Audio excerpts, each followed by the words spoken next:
একবার হযরত উমর আমিরুল মুমিনিন ভর দুপুরে প্রচন্ড গরমে মরুভূমির উপর দিয়া দুপুর বেলায় রোদের ভিতরে ঘুরতেছিলেন। হযরত উসমানের সাথে রাস্তায় মুলাকাত। হযরত উসমান বললেন, আমিরুল মুমিনিন ভর দুপুরে কি করতেছেন? হযরত উমর বলে, বাইতুল মালের একটা উট হারায় গেছে, ওইটা তালাশ করতেছি। বাইতুল মালের উট তালাশ করতে আপনি বের হইছেন কেন? অর্থমন্ত্রী পাঠাই দিতেন, অর্থাৎ বাইতুল মালের মুহাফিজ যে তাকে পাঠাইতেন, সে খুঁজে আনত। হযরত উমর বলে, আমি খলিফাতুল মুসলিমিন, ময়দানে মাশরে জিজ্ঞাসা করা হবে আমারে, তোমার রাষ্ট্রের বাইতুল মালের উট হারাইল কেন? তখন আমি কি জবাব দিব? জবাবদেহিতা আমার এজন্য, ওই যে জবাবদেহিতা, ইসলাম জবাবদেহিতা শিখায়। জবাবদেহিতার নাম তাকওয়াল্লাহ। হযরত উমর বলে, জবাবদেহিতা আমার। হাসরের কঠিন ময়দানে আমাকে যদি জিজ্ঞেস করা হয়, ওমর তোমার খেলাফত আমলে বাইতুল মালের উট হারাইছে কেন, হিসাব দাও। হিসাব আমি কি দিব? ডরে ভয়ে আমি নিজেই ঘুরতাছি, তালাশ করতেছি। তো হযরত ওসমান বলে, আমিরুল মুমিনিন, ঠিক আছে আপনি খুঁজবেন, বুঝলাম, আল্লাহর কাছে বাঁচার জন্য আপনাকে খুঁজতে হবে, বুঝলাম, কিন্তু এই ভর দুপুরে প্রচন্ড রোদের ভেতরে কেন ঘুরবার লাগছেন? বিকাল বেলায় রোদ্রটা একটু পয়রা গেলে, তাপ একটু কমলে বাইর হইলে ভালো হইতো না? হযরত উমর সাথে সাথে ওই যে কোরআন রাসূল পড়াইছেন উমর রে, কোরআনের আয়াত হযরত উমর তিলাওয়াত করেছে, কুল নারু জাহান্নামা আশাদ্দু হাররা, কুল নারু জাহান্নামা আশাদ্দু হাররা। আল্লাহ পাক বলেন, বন্ধু আপনি সকলকে জানিয়ে দেন, দুনিয়ার গরম এটা সাধারণ গরম, জাহান্নামের আগুনের গরম কিন্তু ভয়ঙ্কর, ভয়ঙ্কর গরম, সর্বোচ্চ গরম। আশাদ্দু হাররা, কুল নারু জাহান্নামা আশাদ্দু হাররা। এই উসমান, যদি বাইতুল মালের উটের কারণে আমি উমর রে দোজখে যাইতে হয়, দোজখের আগুন হালকা না, এই রৌদ্রের গরমের চেয়ে দোজখের আগুনের গরম অনেক বেশি ভয়ঙ্কর। এই যে ভয়টা, এই ভয়ের নাম তাকওয়াল্লাহ। এই তাকওয়াল্লাহ যার জীবনে যত বেশি হয়, মহান রবের আদালতে তার মাকাম তত বেড়ে যায়, তার মর্যাদা তত বেশি হয়ে যায়। কোরআনে কারীমের একমাত্র তালিম নবীজি 23 বছরের জীবনে এজন্য দিয়েছেন, কারণ কোরআনে কারীমের তালিমই মানুষকে মুত্তাকি বানায়। মুত্তাকি যদি কেউ হয়ে যায়, তাহলে সে জান্নাতে যাওয়ার উপযুক্ত হয়ে যায়, কারণ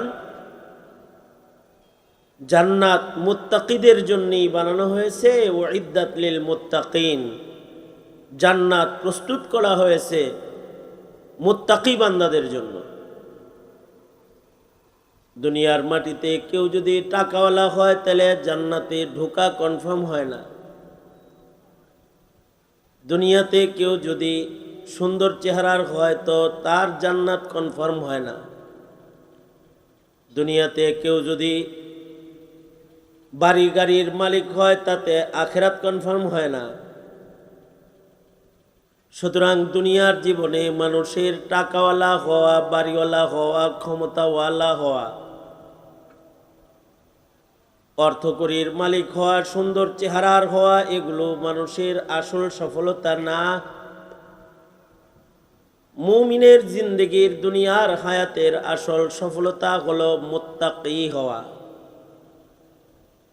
যে সফলতা ১৬ লক্ষ সাহাবায়ে কেরাম নবীজির সান্নিধ্যে কোরআনের তালিমের মাধ্যমে গ্রহণ করেছেন, অর্জন করেছেন। কেউ যদি মুত্তাকি হয়ে যায়, সে যদি টাকাওয়ালা নাও হয়, তাও সফলতা তার অর্জন হয়ে যায়, জান্নাত তার জন্য কনফার্ম হয়ে যায়। কেউ যদি মুত্তাকি হয়ে যায়, দুনিয়ার জীবনে যদি তার 18 তালির জামাও রয়, জান্নাতের লিবাস তার জন্য প্রস্তুত হয়ে যায়। কেউ যদি মুত্তাকি হয়ে যায়, দুনিয়ার জীবনে গাছতলায় যদি তার বসবাস হয়, মুত্তাকি হয়ে দুনিয়ার জীবন শেষ করলে আখিরাত তার পরপারি বাদশাহীর জিন্দেগি কনফার্ম হয়ে যায়। কারণ সর্বনিম্ন জান্নাত যেটা মহান রব্বুল আলামিন মুত্তাকিদের জন্য বানাইছেন, সবচেয়ে ছোট জান্নাতটার আয়তন আসমান ও জমিনের আয়তনের সমান। আরদুহাস সামাওয়াতু ওয়াল আরদ। আর নবীজি বলেন, এই উম্মতকে যে জান্নাত দেয়া হবে, সর্বনিম্ন ছোটটা হলো এই পৃথিবীর 10 পৃথিবীর সমান।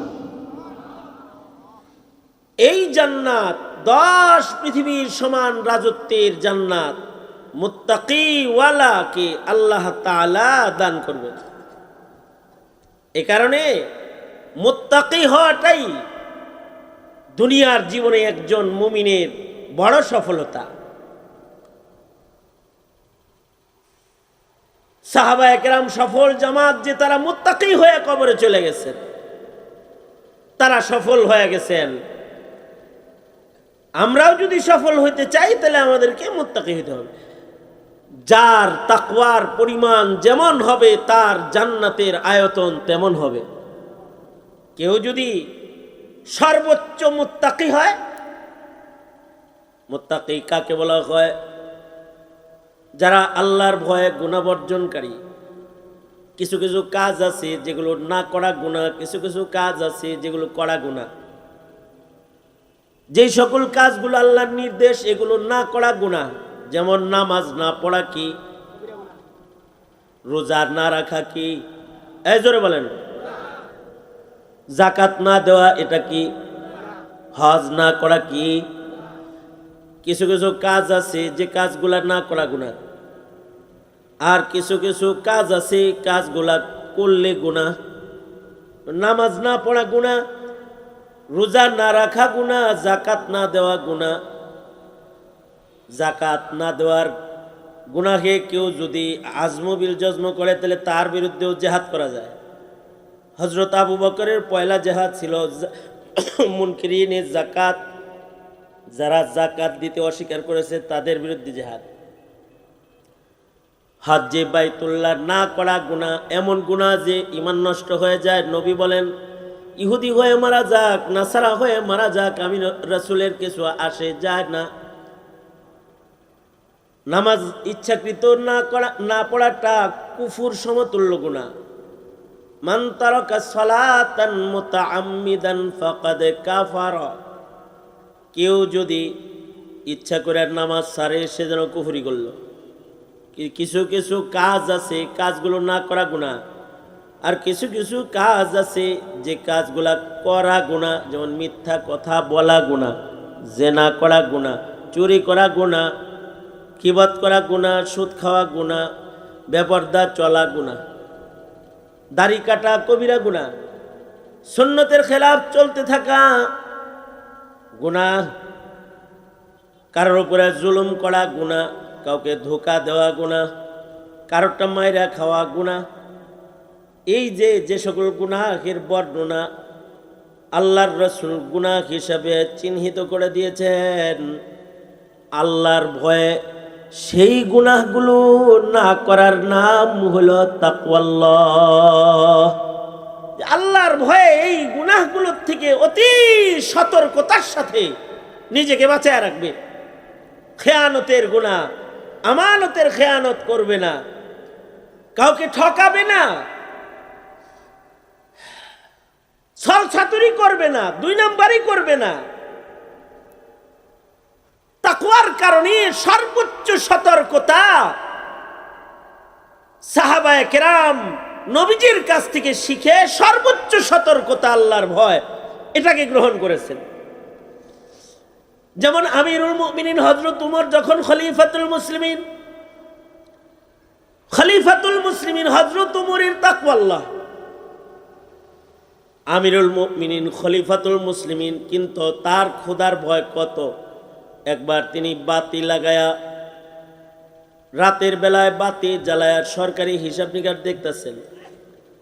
এমন সময় বাহির থেকে একজন লোক আসছে কথা বলার জন্য, কথা শুরু করছে, আর আমিরুল মুমিনিন হযরত ওমর বাতি বন্ধ করে দিচ্ছেন। আগন্তুক বলে, মেহমান আসলে বাতি জ্বালাইতে হয়, মেহমানের ইজ্জত করা ঈমান। আমিরুল মুমিনিন, আমি আসলাম, কথা শুরু করলাম, বাতি বন্ধ করলেন কেন? আমিরুল মুমিনিন বলে, এটা বাইতুল মালের বাতি, সরকারি কাজ করার জন্য এই বাতি জ্বালিয়ে আমি খেলাফতের গুরুত্বপূর্ণ জিম্মাদারির কাজ করতেছিলাম। এই বাতি জ্বালায় তোমার সাথে ব্যক্তিগত কথোপকথন করলে এটা আমানতের খেয়ানত হয়ে যাবে। এ কারণে মহান রবের আদালতে কিবরিয়াতে আমি যেন আসামি না হই, আল্লাহর ভয়ে বাতি নিভায়া দিয়েছি।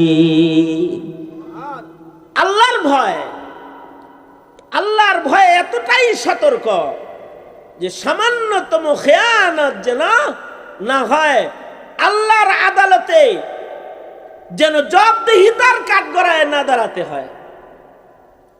একবার হযরত উমর আমিরুল মুমিনিন ভর দুপুরে প্রচন্ড গরমে মরুভূমির উপর দিয়া দুপুর বেলায় রোদের ভিতরে ঘুরতেছিলেন। হযরত উসমানের সাথে রাস্তায় মুলাকাত। হযরত উসমান বললেন, আমিরুল মুমিনিন ভর দুপুরে কি করতেছেন? হযরত উমর বলে, বাইতুল মালের একটা উট হারায় গেছে, ওইটা তালাশ করতেছি। বাইতুল মালের উট তালাশ করতে আপনি বের হইছেন কেন? অর্থমন্ত্রী পাঠাই দিতেন, অর্থাৎ বাইতুল মালের মুহাফিজ যে তাকে পাঠাইতেন, সে খুঁজে আনত। হযরত উমর বলে, আমি খলিফাতুল মুসলিমিন, ময়দানে মাহশরে জিজ্ঞাসা করা হবে আমারে, তোমার রাষ্ট্রের বাইতুল মালের উট হারাইলো কেন? তখন আমি কি জবাব দিব? জবাবদেহিতা আমার এজন্য, ওই যে জবাবদেহিতা, ইসলাম জবাবদেহিতা শিখায়। জবাবদেহিতার নাম তাকওয়াল্লাহ। হযরত উমর বলে, জবাবদেহিতা আমার। হাসরের কঠিন ময়দানে আমাকে যদি জিজ্ঞেস করা হয়, ওমর তোমার খেলাফত আমলে বাইতুল মালের উট হারাইছে কেন, হিসাব দাও। হিসাব আমি কি দিব? ডরে ভয়ে আমি নিজেই ঘুরতাছি, তালাশ করতেছি। তো হযরত ওসমান বলে, আমিরুল মুমিনিন, ঠিক আছে আপনি খুঁজবেন, বুঝলাম, আল্লাহর কাছে বাঁচার জন্য আপনাকে খুঁজতে হবে, বুঝলাম, কিন্তু এই ভর দুপুরে প্রচন্ড রোদের ভেতরে কেন ঘুরবার লাগছেন? বিকাল বেলায় রোদ্রটা একটু পয়রা গেলে, তাপ একটু কমলে বাইর হইলে ভালো হইতো না? হযরত ওমর সাথে সাথে ওই যে কোরআন রাসূল পড়াইছেন উমর রে, কোরআনের আয়াত হযরত ওমর তিলাওয়াত করেছে, কুল নারু জাহান্নামা আশাদ্দু হাররা, কুল নারু জাহান্নামা আশাদ্দু হাররা। আল্লাহ পাক বলেন, বন্ধু আপনি সকলকে জানিয়ে দেন, দুনিয়ার গরম এটা সাধারণ গরম, জাহান্নামের আগুনের গরম কিন্তু ভয়ঙ্কর, ভয়ঙ্কর গরম, সর্বোচ্চ গরম। আশাদ্দু হাররা, কুল নারু জাহান্নামা আশাদ্দু হাররা। এই উসমান, যদি বাইতুল মালের উটের কারণে আমি উমর রে দোজখে যাইতে হয়, দোজখের আগুন হালকা না, এই রৌদ্রের গরমের চেয়ে দোজখের আগুনের গরম অনেক বেশি ভয়ঙ্কর। এই যে ভয়টা, এই ভয়ের নাম তাকওয়াল্লাহ। এই তাকওয়াল্লাহ যার জীবনে যত বেশি হয়, মহান রবের আদালতে তার মাকাম তত বেড়ে যায়, তার মর্যাদা তত বেশি হয়ে যায়।